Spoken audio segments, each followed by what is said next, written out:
Alors mon parcours, je commence où?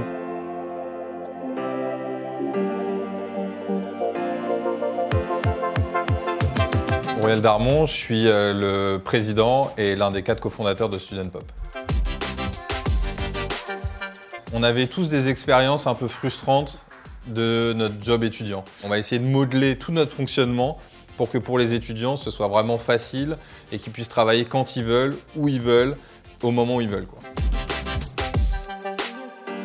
On vous rencontre lors d'un rendez-vous, on comprend qui vous êtes, on comprend ce que vous avez envie de faire et là, après, on s'occupe de tout. On vous envoie des missions et ces missions, vous les acceptez ou vous les refusez en fonction de votre emploi du temps du moment. Et donc ça nous permet, quand on est étudiant, d'avoir un truc vachement sympa, c'est si j'accepte une mission, en fait, elle est pour moi.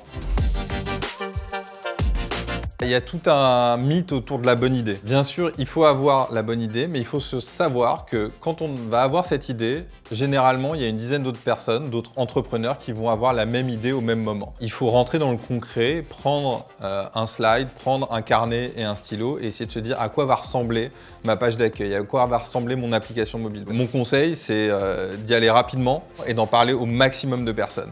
Et c'est en parlant au maximum de personnes qu'on va avoir plein de feedback. Il y a quelqu'un d'autre qui va dire « Ah ouais, moi je l'aurais senti un peu différemment ». L'attitude inverse, c'est de se dire parce que j'ai une bonne idée, j'en parle à personne, mais en fait ça va faire que je vais jamais me lancer, ça va faire qu'en fait je vais rester à côté de la plaque pendant très longtemps.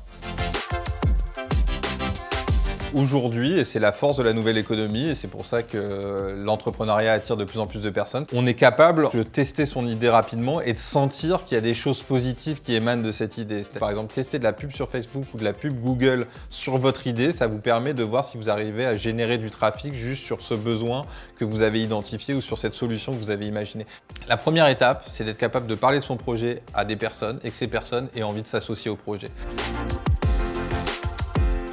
On a de la chance, on est en France. Et moi, j'ai été frappé quand j'ai monté ma première startup de me rendre compte le nombre de personnes qui lançaient des boîtes grâce au chômage. Et à chaque fois que j'ai été dans des conférences d'entrepreneurs, je voyais des entrepreneurs qui remerciaient l'État, qui est quand même le plus grand sponsor, le plus gros business angel d'entrepreneurs en France. Donc on a cette chance, ça nous laisse un temps pour expérimenter une idée. Et ce qu'il y a de bien aussi, c'est que ça nous laisse un temps limité. On a maintenant en France un réseau de business angels, de fonds. Si vous avez la bonne idée, si vous avez convaincu la bonne équipe et si vous avez un début de projet, vous devriez réussir à trouver des financements assez rapidement. Et de la même manière, si vous ne trouvez pas de financement, c'est peut-être que ce n'est pas la bonne idée ou qu'en tout cas, vous n'êtes pas capable de convaincre les gens que c'est la bonne idée. C'est très positif pour la France, non seulement parce que ça crée des emplois et ça crée du dynamisme économique, mais aussi je pense que la France a besoin d'optimisme et de confiance et je pense que ce que véhiculent les entrepreneurs, c'est aussi de la confiance en l'avenir. C'est-à-dire que si j'arrive à convaincre des investisseurs, si j'arrive à convaincre des partenaires de me suivre, c'est parce que je suis confiant sur l'avenir de mon entreprise et donc je pense que cette énergie positive et positive pour toute la société. Donc je pense que de toute façon, c'est pas de l'argent gaspillé que d'investir dans des startups et d'investir dans la Startup Nation à la française, quoi.